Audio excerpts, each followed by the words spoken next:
তো আমি আজকে আসলে বোকা হয়ে গিয়েছিলাম যখন আমাদের পরিচিত দু একজন সাংবাদিক আমাকে ফোন করে জানিয়েছিল যে পটুয়াখালী জেলার ডিসির পক্ষ থেকে তাদেরকে নিরুৎসাহিত করা হচ্ছে যে এই সংবাদ সম্মেলনটি যেন কভার না করা হয়, কিংবা যেহেতু আমার বাসা চরবিশ্বাসে উপজেলা শহর থেকে একটু দূরে, আমি একটা রাজনৈতিক দলের প্রধান, আমি এই এলাকার সন্তান, এলাকা থেকে জনপ্রতিনিধি ভবিষ্যতে নির্বাচন করব, আমি আসলে মাঝে মাঝে সেটা জেলাতে কিংবা জেলাতে সার্কিট হাউসে কিংবা উপজেলাতে ডাক বাংলোতে যদি খালি থাকে আমি বলি যে যদি রুম থাকে তাহলে হয়তো দু একদিন এখানে স্টে করি। এ যাবৎকাল পটুয়াখালী সার্কিট হাউসে 2 দিন থেকেছিলাম, 2 বার, আর গলাচিপার এখানে বোধহয় 2 বার 2-3 দিন থাকা। তো সেখানে আজকে আমার উপজেলায় আমার নির্বাচনী এলাকা, আমি একটা রাজনৈতিক দলের প্রধান, এখানে আমি একটা সংবাদ সম্মেলন করব। আমি যতদূর তথ্য পেয়েছি সেখানে ডিসি সাহেব, ওসি সাহেব এবং ইউনো সাহেব সহ এখানকার লোকাল প্রশাসনের উপর ব্যাপক ধরনের চাপ তৈরি করতেছেন যে আমি যেন এখানে সংবাদ সম্মেলন না করতে পারি, কথা বলতে না পারি, আমার কোনো নেতাকর্মী যেন এখানে না আসে। প্রকারান্তে মনে হচ্ছে যে ডিসি আমার প্রতিপক্ষ হয়ে গেছে, এই পটুয়াখালীর ডিসি গণ অধিকার পরিষদের প্রতিপক্ষ হয়ে গেছে। আসলে কারণগুলো আমি খুঁজে পেলাম না যে ডিসির এরকম আচরণ কেন হবে। তো আমি পেছনের একটু ঘটনায় গিয়ে দেখলাম যে না, ডিসি সাহেব কিছুটা আমার প্রতি বৈরী আচরণ শুরু থেকেই করে আসছেন। তার মধ্যে গত রোজার ঈদে যখন আমরা পটুয়াখালী জেলার ইফতার প্রোগ্রাম আসি, সেই সময় আপনার সার্কিট হাউসের রুমে আমরা আলাপ করছিলাম, তিনি লোক পাঠিয়ে গোপনে ভিডিও করেছিলেন এবং সেই ভিডিও তিনি বিএনপির এই অঞ্চলের নেতা হাসান মামুনকে পাঠিয়েছিলেন। সেই ভিডিওটি আমিও আপনার পরিবেশ ও বন মন্ত্রণালয়ের দায়িত্বপ্রাপ্ত উপদেষ্টা জনাব সৈয়দা রেজওয়ানা হাসান, আপনার মন্ত্রী পরিষদ সচিব এবং আপনার আইন উপদেষ্টা আসিফ নজরুল সহ বেশ কয়েকজনকে পাঠিয়েছিলাম যে একজন ডিসি এরকমের কর্মকাণ্ড করতে পারে কিনা। তো তারা আশ্বস্ত করেছিলেন যে ডিসির বিরুদ্ধে পদক্ষেপ নেওয়া হবে। অনেক ডিসির বিরুদ্ধে অভিযোগ আছে, কারণ আপনারা জানেন যে ডিসি নিয়োগেও বড় ধরনের একটা কেলেঙ্কারি হয়েছিল। মাঠ পর্যায়ে থেকে কোনো ডিসি কি সরায়নি, সেই কারণে তো তার বিরুদ্ধে ব্যবস্থা নেয়নি। কিন্তু এই ধরনের অপরাধ করার পরেও যদি ব্যবস্থা না নেওয়া হয়, সেটা প্রশাসনকে আরেকটা সুযোগ দেওয়া হবে, যেই প্রশাসনের মধ্যে দলবাজি চিন্তা ভাবনা ঢুকে পড়বে। এবং আমি যতদূর জানতে পেরেছি এই ডিসি সাহেব জনাব হাসান মামুনের একজন বিশ্ববিদ্যালয়ের অনুসারী ছিলেন এবং তারাই তাকে লবিং তদবির করে এখানে নিয়ে এসেছেন এবং তিনি স্থানীয় হাসান মামুন এবং আরেক বিএনপি নেতার সাথে মিলে এইখানে তিনি হারুন এবং বেনজিরদের ভূমিকা অবতীর্ণ হতে চাচ্ছেন এবং তিনি অনেকের সাথেই বলছেন যে রাজনীতি না করলে নির্বাচন করবো প্রয়োজনে। তো আমি ডিসি সাহেবকে বলবো, আপনার যদি রাজনীতি করে এত খায়েশ থাকে, সরকারি চাকরিটা ছেড়ে আপনি রাজনীতি করেন, আর যদি এই পদে থাকেন তাহলে এই সমস্ত দলবাজি চেতনা মানসিকতা দেখাবেন না। আপনারা জানেন যে গোলখালী ইউনিয়নের চেয়ারম্যান আপনার তাকে গ্রেপ্তার করার ফলে ওইখানে প্যানেল চেয়ারম্যানকে আপনার ভারপ্রাপ্ত দেওয়ার কথা, সেটি না দিয়ে তিনি আপনার হাসান মামুন সম্মতি না দেওয়ায় তিনি আপনার সরকারি একজন অফিসারকে দিয়েছেন, যেটি নিয়ে ওই প্যানেল চেয়ারম্যান বিভাগীয় কমিশনারের সাথে দেখা করেছেন। তিনি আশ্বস্ত করেছেন এটা তো যৌক্তিক, যেহেতু রেজুলেশন আছে তিনি পাওয়ার দাবিদার, তাকে বসতে দেওয়া দরকার। এলজিইডি উপদেষ্টার কাছে চিঠি দিয়েছে, সেখান থেকে এখানে চিঠি দেওয়া হয়েছে, কিন্তু ডিসি তার আপনার গুরু, তার আপনার প্রভু জনাব হাসান মামুনের সিগন্যাল না পায় তিনি ওখানে আপনার প্যানেল চেয়ারম্যান দিতে পারেন নাই। তো গতকালকে আমরা যখন এই হাসান মামুনের সমর্থক এবং বিশেষ করে তিনি পুরো উপজেলা থেকে, পটুয়াখালী জেলা থেকে, বরিশাল থেকে প্রশিক্ষিত সন্ত্রাসীদের এনেছিলেন, তাদের প্রত্যেকের হাতে রামদাও ছিল, চাপাতি ছিল, হকি স্টিক ছিল, বস্তা ভর্তি ইটের খোয়া নিয়ে গিয়েছেন। রাস্তায় আপনারা দেখেছেন সেনাবাহিনী কিংবা পুলিশ যখন আপনার আমাদেরকে সহযোগিতা করেছে আসার পথের মাঝে মাঝেই গাছ ফালানো। এবং আমাদের জেলার সেক্রেটারি যেটা বলেছে, আমি আসলে ঢাকা শহর আপনারা দেখেছেন রাজপথে সবসময় সোচ্চার ভূমিকা পালন করেছি, ফ্যাসিবাদের আমলেও বিন্দুমাত্র আপোষ করি নেই, কথা বলতে কার্পণ্য করি নেই, কিন্তু গতকাল থেকে একটা মানসিক ট্রমার মধ্যে আছি যে রাস্তায় এইভাবে গাছ ফালানো হয়েছে, এইভাবে ইট জড়ো করা হয়েছে, এবং এই যে পুরো জেলার, যেহেতু সে কেন্দ্রীয় বিএনপির সদস্য, তার তো একটা নেটওয়ার্ক আছে এবং ছাত্র রাজনীতি করেছেন, কাটা লাইনেও যোগাযোগ আছে, তিনি সেই সমস্ত সন্ত্রাসীদেরকে ওইখানে জড়ো করেছিলেন। এবং আমাকে সেনাবাহিনীর লোকেরা, পুলিশ বলতেছিল যে ভাই পরিস্থিতি যা, আমরা এখানে আপনার নিরাপত্তা দিতে অক্ষম হচ্ছি, এই অবস্থা আমরা পরিস্থিতি কন্ট্রোল করতে পারবো না। তো আমি বলেছি যে যা হয় হবে, মৃত্যু হবে, কিন্তু আমরা আমাদের গন্তব্যস্থলে যাব। পরবর্তীতে তারা আমাকে বলছে তাহলে আপনি পটুয়াখালী যান, গলাচিপায় না যে। আমি বললাম আমার উপজেলা গলাচিপা, আমি গলাচিপায় যাবো না, কেন পটুয়াখালীতে যাব? শেখ হাসিনার রক্তচক্ষুকে উপেক্ষা করে নেই আজকে সামান্য বিএনপির এই 600-র অধিক কেন্দ্রীয় কমিটির নেতা, তার মধ্যে একজন নির্বাহী কমিটির সদস্য, যারও আপনার সুবিধাভোগী একজন ছাত্রনেতা জানেন, আজকে জনাব তারেক রহমানের মতো একজন জনপ্রিয় নেতা, সম্মানিত ব্যক্তি, এই যে কিছু কিছু ঘটনায় তাকে নিয়ে সমালোচনা করে, এই হাসান মামুনদের কারণেই সেই ঘটনাগুলো, এই যে হাওয়া ভবন টবন বলে, এগুলো হাসান মামুনদের মতো কিছু লোকজন জনাব তারেক রহমান ইমেজ ক্ষুণ্ণ করেছিল। 111-এর সময় আপনারা দেখছেন তার একটা সুবিধাবাদী ভূমিকা, একটা মিছিলও করে রাজপথে, এবং গত 16 বছরে তার ওয়াইফ সরকারি চাকরি করেছে, একদিন ওএসডি হয় নাই।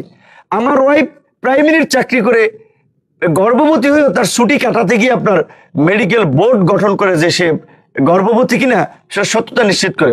আর তার ওয়াইফ তো চাকরি করেছে নির্বিঘ্নে, বিএনপি নেতারা ঘরে থাকতে পারে, বাড়িতে থাকতে পারে নাই, দেশে থাকতে পারে, আর তার ওয়াইফ ওই উপসচিব পদে সরকারি চাকরি করেছে। পট পরিবর্তন, ছাত্র জনতা রক্ত দিয়েছে, জীবন দিয়েছে, তিনি আপনার একেবারেই একটা সম্মানজনক জায়গা বাগিয়ে নিয়েছেন, তদবির করে লোভিং করে বগুড়ার ডিসি হয়েছেন। তো এই হচ্ছে হাসান মামুনের তো অবদান। গত 16 বছরে একটা রাজনৈতিক মামলায় তিনি গ্রেপ্তার হয়েছেন।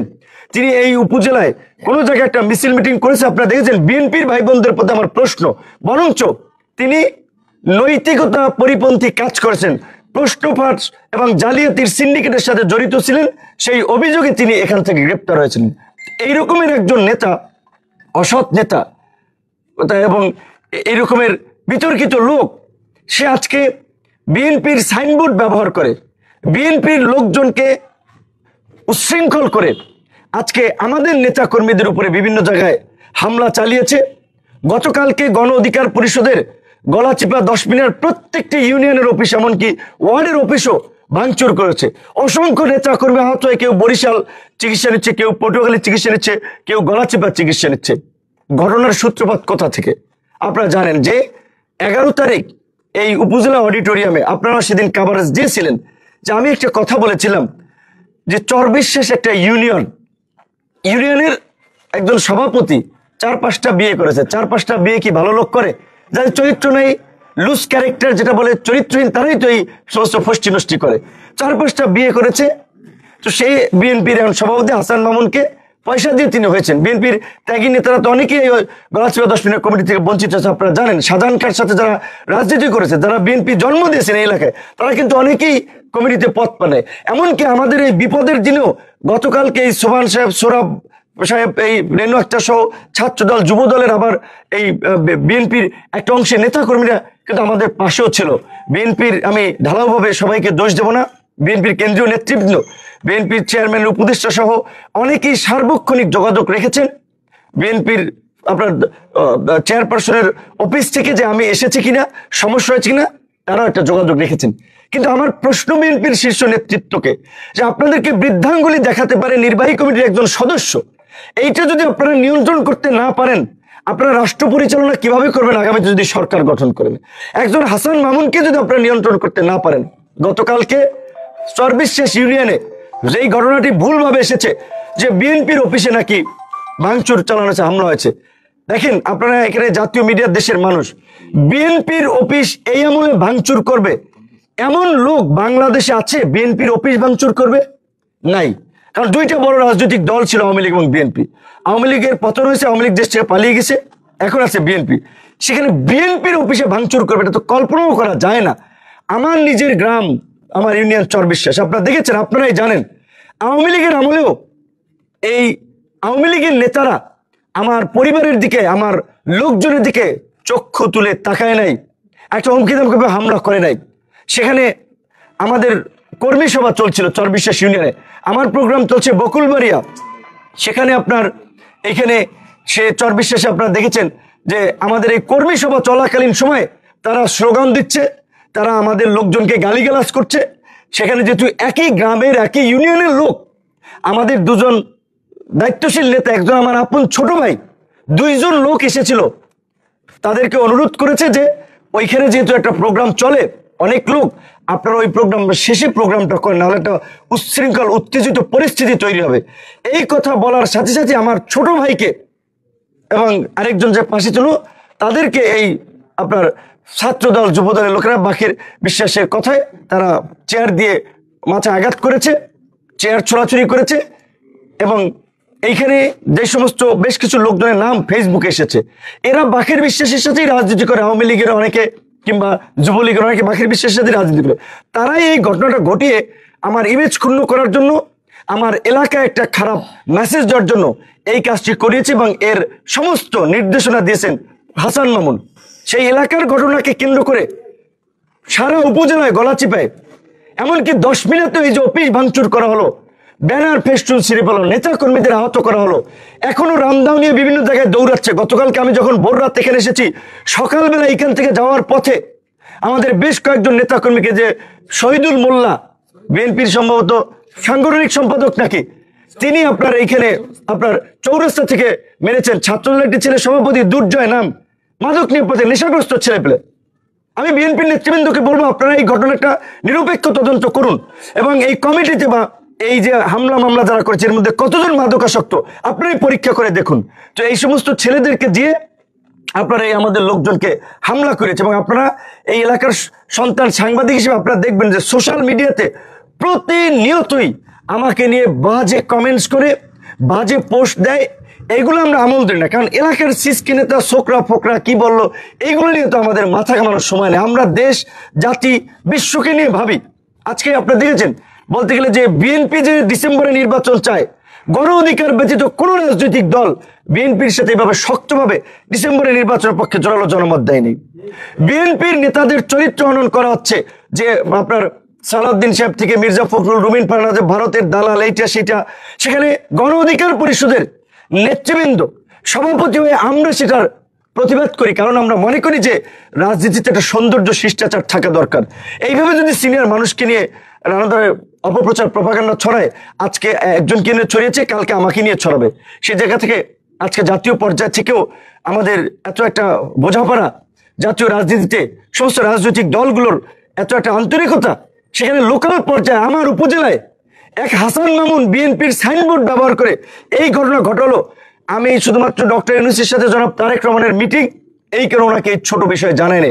আমি বিএনপির শীর্ষ নেতৃবৃন্দকে বলবো, আমি দেখতে চাই যে আপনারা হাসান মামুন এবং যারা এই ঘটনা ঘটিয়েছে তাদের বিরুদ্ধে কি পদক্ষেপ নিচ্ছেন, তারপরে আমাদের রাজনৈতিক সিদ্ধান্ত হবে। আমরা বলছি, আপনারা একটা নিরপেক্ষ তদন্ত করেন। যদি আপনাদেরকে মনে হয় যে গণ অধিকারের এখানে কোনো সংশ্লিষ্টতা আছে, এই দক্ষিণাঞ্চলের বায়াস নেতা বা হাসান মামুন পন্থী নেতারা একটা নিরপেক্ষ তদন্ত করে ঘটনাটা জানেন। এবং স্থানীয় প্রশাসনকে, ওনারা আন্তরিক ছিল, বিশেষ করে উপজেলা প্রশাসন, কিন্তু ওনাদের হাতে অনেক কিছু থাকে না, কারণ ওখান থেকে কন্ট্রোল করে ডিসি, এসপি সাহেবও অনেকের আন্তরিকতার পরিচয় দিয়েছেন, কিন্তু ডিসি যে আচরণ করেছেন এটা একটা ক্রিমিনাল মানসিকতার পরিচয়। এই রকমের ব্যক্তিরা সরকারি কর্মচারীর পদেই থাকতে পারে না, ডিসি তো দূরের কথা। অবশ্যই আমরা আহ্বান জানাবো সরকারের প্রতি, এই জনপ্রশাসন সংক্রান্ত কমিটির কাছে, এই ডিসি সহ এইরকম মানসিকতার যারা ডিসি রয়েছে তাদেরকে অপসারণের জন্য পদক্ষেপ নেওয়া হয়। আমি সর্বশেষ এই কথাটি বলতে চাই, আমি লজ্জিত, আমি দুঃখিত যে আজকে এরকম একটি ঘটনা আমার উপস্থিতিতে ঘটলো, কারণ আমার কখনোই এটা প্রত্যাশিত ছিল না। আমি তো এই চর অঞ্চল থেকে নেতা হই নাই, আমি কোনো রাজনৈতিক দলের পাঁচেটে নেতা হই নাই, কারো গোলামি করে নেতা হয় নাই। আন্দোলন সংগ্রামের মধ্যে দিয়ে আমরা বেড়ে উঠেছি, প্রতিকূল সময় রাজপথে লড়াই সংগ্রাম করে নিজেদেরকে তৈরি করেছি, কোনো দলে যাইনি, দল তৈরি করেছি। ঢাকা বিশ্ববিদ্যালয়ে 28 বছর পরে ডাকসুর ভিপি নির্বাচিত হয়েছি, একটা দলের প্রধান হয়েছি। আমরা তো আঞ্চলিক নেতা না, ইউনিয়ন উপজেলার নেতা না, কোনো দলের সদস্য না। তো আমাদের সাথে এই ধরনের আচরণ করা হলো, এলাকাবাসী এই গলাচিপা 10 মিনার মানুষের কাছে আমরা এর বিচার দিলাম। আপনারা এর একটা বিচার করবেন, বিহিত করবেন যখন আপনাদের সুযোগ আসবে। এই 5ই আগস্টের পরে গণ অধিকার পরিষদের কোনো নেতা কর্মী কোনো মানুষের মাথায় বাড়ি দেয় নাই, কারো কাছ থেকে 5 টাকা চাঁদা আনে নাই, কারো ঘর দখল করতে যায় নাই, কারো বাড়ি দখল করতে যায় নাই, বরঞ্চ যেই বক্তব্যকে কেন্দ্র করে তারা একটি মিথ্যা অপপ্রচার এবং প্রপাগান্ডা ছড়িয়েছিল। আপনারা জানেন, আপনারা খোঁজ দেন, চরবিশ্বাস ইউনিয়নের বাজারের যে আপনার বাজার, সেটা যে চান্দিনা বিটি, সেটা শতাংশে সরকারি রাজস্ব হচ্ছে প্রতি বছরের জন্য 260 টাকা। হয়তো ওখানে 4-5 বছরে সেটা বকেয়া পড়েছে, সেইটা আর আপনার তাহলে হাফ শতাংশের আসবে 130 টাকা। সেইখানে ইউনিয়ন বিএনপির সভাপতিকে ব্যবহার করে বা হাসান মামুনের নির্দেশে চাঁদা তোলা হচ্ছে। এইখানে আপনার এই 35,000, 30 থেকে 35,000 টাকা ব্যবসায়ীদের কাছে বলা হয়েছে যে তারা ডিসিআর কেটে দেবে, কারণ ডিসি হাসান মামুনের লোক, ইউনিয়ন সভাপতি বাকের বিশ্বাসের লোক, এই বাকের বিশ্বাস হাসান মামুন ডিসি, তারা এটা করবে। এর পাশের বাজার হচ্ছে বটতলা থেকে 30,000 টাকা করে নিয়েছে। আপনারা খোঁজ দেন 30,000 টাকা কেন নিয়েছে এই বাজারের এই চান্দিনা বিটিগুলো থেকে, যেখানে 130 টাকা করে হাফ ডেসিমলে নেবে, সেখানে 35,000 টাকা করে নিচ্ছে। তখন এইটা নিয়ে আমি এইখানে কথার প্রসঙ্গে আমি বলেছিলাম যে যারা রাজনীতি করবে তারা নিজের পকেটের পয়সা খরচ করে জনগণের জন্য কাজ করবে, জনগণের বিপদে আপদে ছুটে যাবে। এই কথাকে কেন্দ্র করে তারা বলেছে যে আমি বিএনপি নেতাদের নিয়ে বক্তব্য দিয়েছি, কুরুচিপূর্ণ বক্তব্য দিয়েছি। আরেকটি কথা বলেছিলাম, গলাচিপার মাইটভাঙ্গা থেকে বদনাতলী পর্যন্ত আপনারা যারা চলাচল করেন আপনারা জানেন সড়কের কি বেহাল দশা। বলেছিলাম যে 3 জন ঠিকাদার নাকি চেঞ্জ হয়েছে, আমি শুনেছি 5ই আগস্টের আগে 2 জন, 5ই আগস্টের পরে নাকি এক বিএনপি নেতা নিয়েছে। তো নেতাদের কাজ হবে জনগণের দুঃখ কষ্ট লাঘবে কাজ করা, রাস্তাটা চলতে জনগণের কষ্ট হয়, এই কথা তো যে কোনো নাগরিকও বলতে পারে। এই দুটো কথাই তো দোষের কিছু না, কিন্তু এই কথাকে কেন্দ্র করে আমার নিজের জন্মস্থানকে কলঙ্কিত করার জন্য হাসান মামুন এই চরিত্রহীন লম্পট বদমাইশদেরকে দিয়ে চরবিশ্বাসে তাণ্ডব চালিয়েছে। এবং আজকেও সকালবেলা এই গলাচিপা থেকে লোক পাঠিয়েছে পটুয়াখালীতে, বরিশাল থেকে, যে ওই চর আমার এলাকা, ওইখানে আমাদের আত্মীয় স্বজন আমাদের নেতা কর্মীদের উপরে হামলা মামলা চালানোর জন্য। আজকে গলাচিপার অলিতে গলিতে আমাদের নেতা কর্মীদেরকে যেখানে পেয়েছে হামলা মারধর করেছে। আমি পরিষ্কারভাবেই বলছি যে এখন পর্যন্ত গণ অধিকার পরিষদ কোন রাজনৈতিক দলের সাথে গাঁটছাড়া বাঁধে নাই, রাজনৈতিক জোট তৈরি হয় নাই। আমরা দেখতেছি স্বাভাবিকভাবেই আমরা যে ফ্যাসিবাদের বিরুদ্ধে, যে জালেমদের বিরুদ্ধে যুদ্ধ করে জীবন দিয়ে রক্ত দিয়ে এই পরিবর্তন এনেছি, ভবিষ্যতে কোনো ফ্যাসিস্ট তৈরি হবে, জালেম হামলাও নাকি ইতিমধ্যে দিয়ে দিয়েছে আবার আমাদের নামে।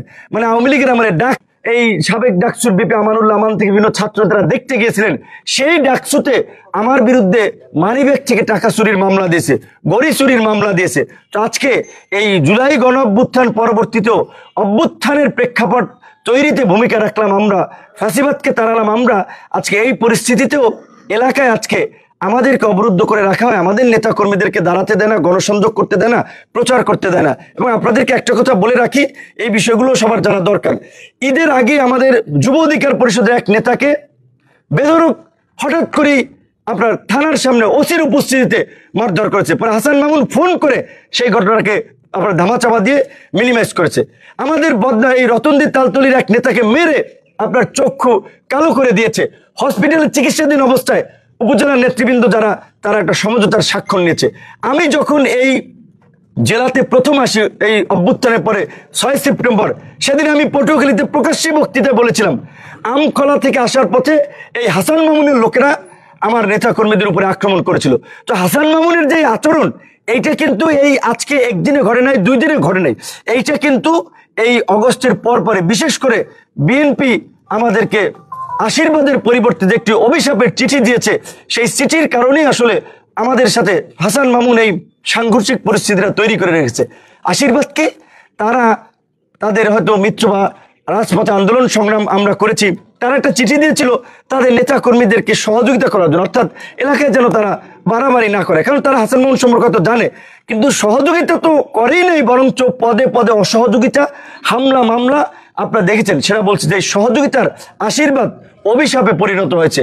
তো কাজী বিএনপির নেতৃবৃন্দের আমাদের কিচ্ছু বলার নাই, এলাকার মানুষের কাছে বিচার দিলাম, বিএনপির কাছে আমার সিনিয়র নেতৃবৃন্দের কাছে এটাই আহ্বান, আপনারা হাসান মামুনদের মতো নেতাদের বিরুদ্ধে পদক্ষেপ নেন, অন্যথায় মানুষ কিন্তু আপনাদের দিক থেকে মুখ ফিরিয়ে নিতে পারে। ভোট এখনো হয় নাই, ভোট কাকে দেবে মানুষ? এই যে গত 10 মাসে আজকে গলাচিপা 10 দিনে দিয়ে আমরা মেজার করতে পারি সারা বাংলাদেশে কি হচ্ছে।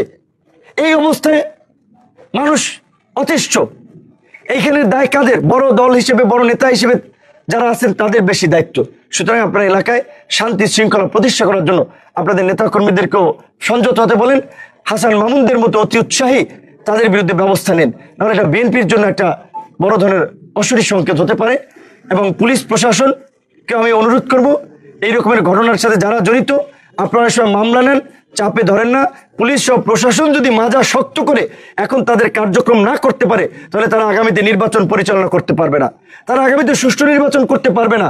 গতকালকে তার নজির আমি দেখেছি যে সেনাবাহিনী আগাতে পারছে না, পুলিশ আগাতে পারছে না, তারা এক প্রকারের সারেন্ডার করেছে। যদিও পরে সেনাবাহিনীর ঊর্ধ্বতন কর্তৃপক্ষের সহায়তাই কিন্তু তাদের সাথে ফোনে আলাপের মাধ্যমে কিন্তু ওই পরিস্থিতি থেকে আমি আসলে বের হয়ে এসেছি।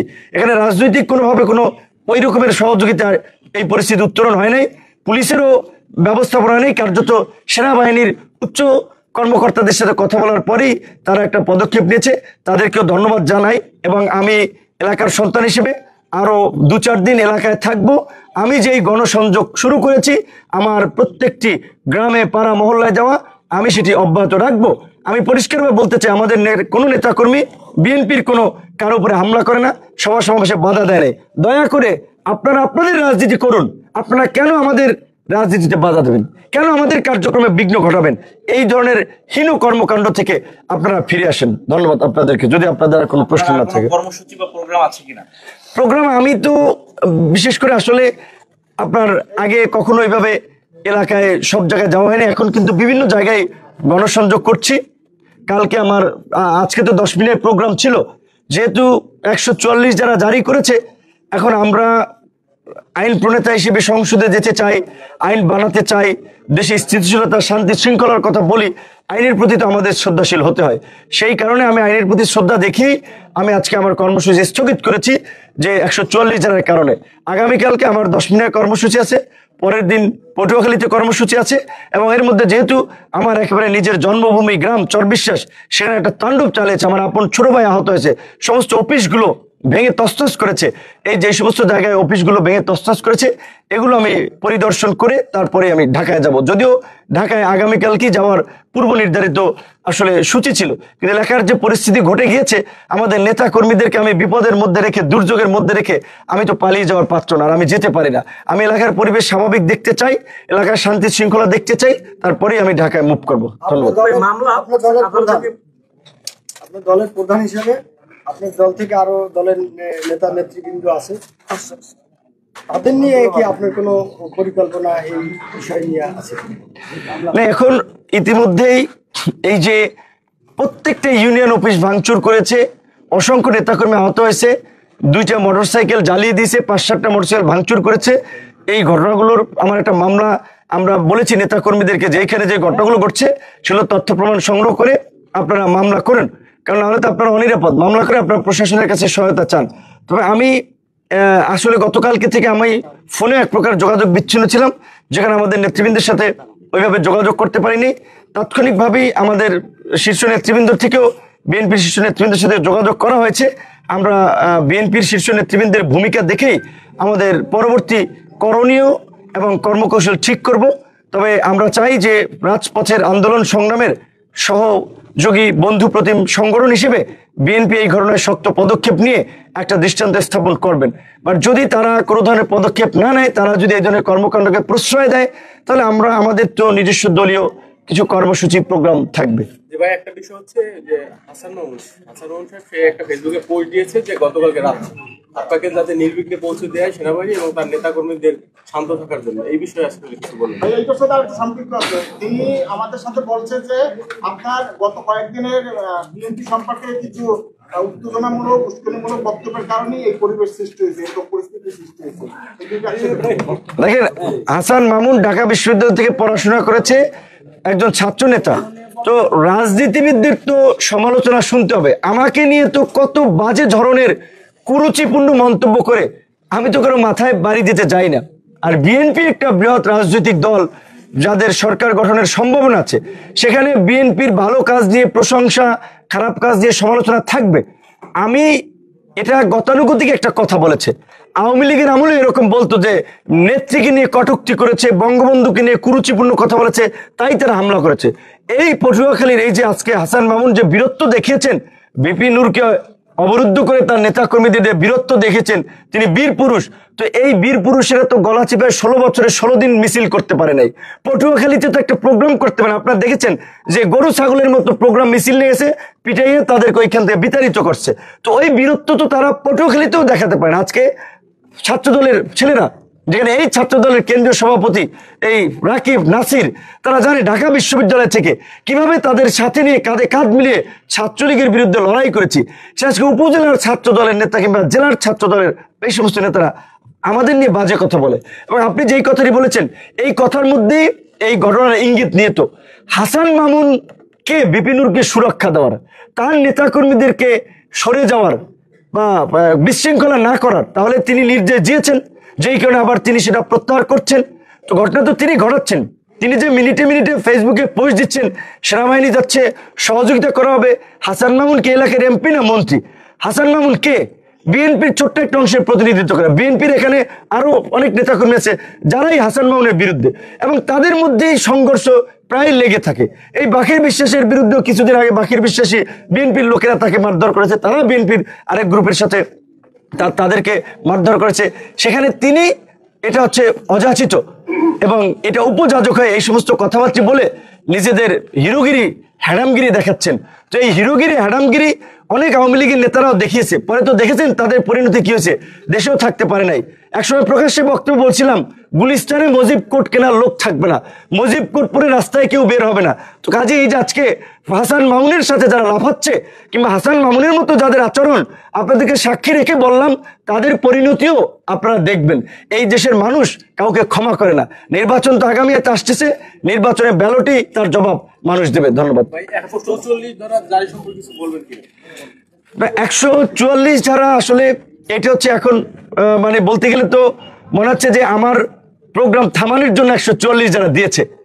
কারণ হচ্ছে এখানে হাসান মামুন তো ধরেন সে তো এলাকায় নাই, আর সে যদি এলাকায় থাকে সে তার প্রোগ্রাম করবে। যেমন আমি 10 মিনিট প্রোগ্রাম করি, এইটা একটা রাজনৈতিক শিষ্টাচার যে একজন দলের নেতা বা একটা দল যদি এক জায়গায় প্রোগ্রাম করে আরেকটা দল কাছাকাছি প্রোগ্রাম না করে, তো তাহলে তারা এখানে প্রোগ্রাম না করলেই তো হয়।